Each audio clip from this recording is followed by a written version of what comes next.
Paramita. The true nature of dharmas about which he undertakes to speak is PRAJÑÄ Paramita. Question. But all the ordinary books and the 96 kinds of religious works all speak of the true nature of dharmas.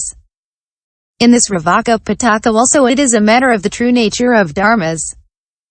Why is it not called PRAJÑÄ Paramita in these works and only in the present sutra is the true nature of dharmas called PRAJÑÄ Paramita? Answer. The worldly books which aim at the pacification of kingdoms, the perfecting of families and the pleasures of life, are not true. Religious heretics, who fall into wrong views and whose minds are perverted, are not truthful either. As for the sravakas, although they do have the four truths, they believe that the true nature of dharmas consists of impermanence, suffering, emptiness and non-self. Since their wisdom is imperfect and dull, they are unable to help beings or to acquire the qualities of the Buddhas. They have a true wisdom, but it is not the virtue of wisdom. It is said that the Buddha enters into and comes out of concentrations of which Sariputra and the other disciples are ignorant even of their names, still less of their nature. Why?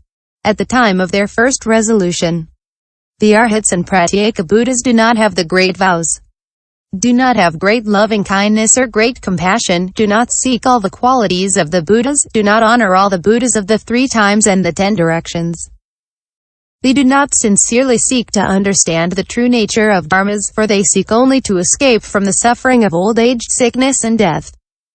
On the other hand, from their first resolution, the bodhisattvas pronounce the great vow to save beings. They have great loving kindness and great compassion. They seek all the qualities and honor all the Buddhas of the 3 times and the 10 directions. They have very keen knowledge and seek the true nature of dharmas. They expel all kinds of opinions, namely, opinions regarding pure and impure, emptiness and reality, the self and the non-self. Rejecting these wrong views and theoretical opinions, they only see, in external things, that the true nature is neither pure nor impure, neither eternal nor transitory, neither happy nor unhappy, neither empty nor real, neither with nor without self. The bodhisattva is not attached to any of these opinions, for these are worldly theses. They are not absolute, are neither completely pure, nor irrefutable nor infallible. The completely neutral position adopted by the saints is called PRAJÑÄ Paramita. V. Ways of acquiring PRAJÑÄ Paramita. 1. By the successive practice of the 5 virtues. Question. Now we know that the essential nature of PRAJÑÄ consists of the absence of nature and non-perception. How does the ascetic acquire it? Answer. The Buddha preaches the Dharma by skillful means, and the ascetic who acts in accordance with this sermon ends up by acquiring the Dharma. It is as if he borrowed a ladder to climb a steep cliff, or he took a boat to cross the great sea.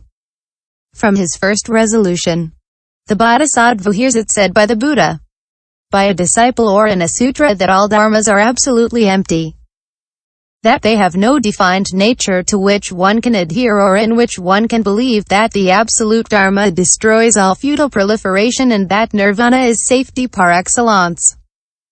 Then the bodhisattva says to himself, can I, who want to save all beings, alone take possession of nirvana? At this time, my merits, my qualities, my knowledge and the power of my superknowledges are still imperfect. Thus I am unable to lead beings.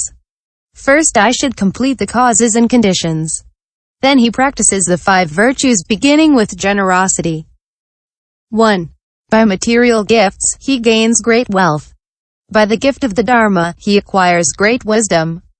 By practicing these 2 generosities, he can guide poor people and introduce them into the Tripsira vehicle. 2. By observing morality, he takes birth in a noble state among gods or men. He himself avoids the 3 unfortunate destinies, and he makes beings avoid them in their turn. 3. By patience, he avoids the poison of anger, he obtains physical beauty and supreme distinction. Those who see him are joyful, respect him, esteem him and venerate him, all the more so when they hear him preach the Dharma. 4. By means of exertion he destroys all laziness now and in the future in acquiring the merits of the path. Thus he obtains a vajra body and an unshakable mind. With this body in mind, he destroys the pride of worldly people and makes them obtain nirvana. 5. By means of dhyana, he destroys distraction.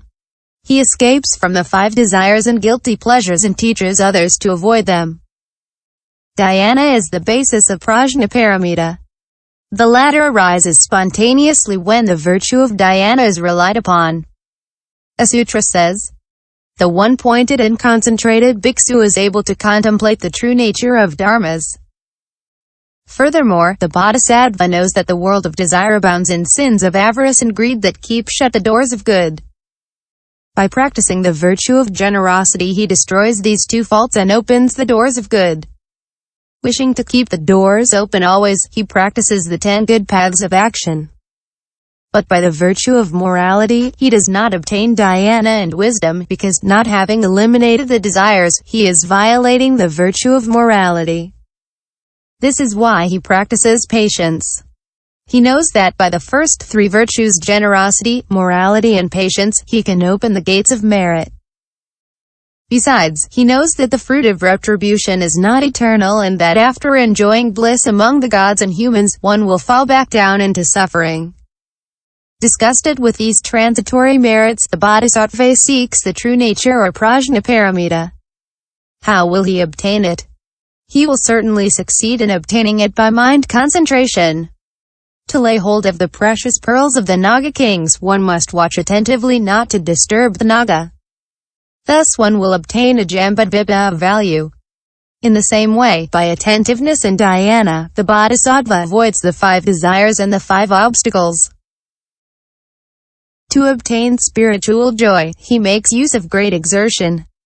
This is why we talk about exertion immediately after patience. The sutra actually says, "Sitting with body upright and having fixed his attention in front of him, the ascetic energetically seeks absorption, and even though his flesh and bones rot, he will never desist." Thus exertion prepares dhyana. When one has wealth, giving it is not difficult. If one is afraid of falling into the 3 unfortunate destinies, or of losing one's good reputation, to keep morality and patience is not difficult. This is why the first 3 virtues do not need any exertion. But here, to calm the mind and seek absorption in view of the true nature of prajñā is a difficult thing that requires exertion. This is how one will attain prajñā by exertion. 2. By practicing just one virtue. Question. Is it necessary to practice the 5 virtues to obtain prajñā, or is it enough to practice 1 or 2 virtues in order to obtain it? Answer. The virtues have a twofold aspect. One single virtue, by interaction, includes all the virtues. One practices the virtues each in turn and separately. In the first case, it is the predominant virtue that imposes its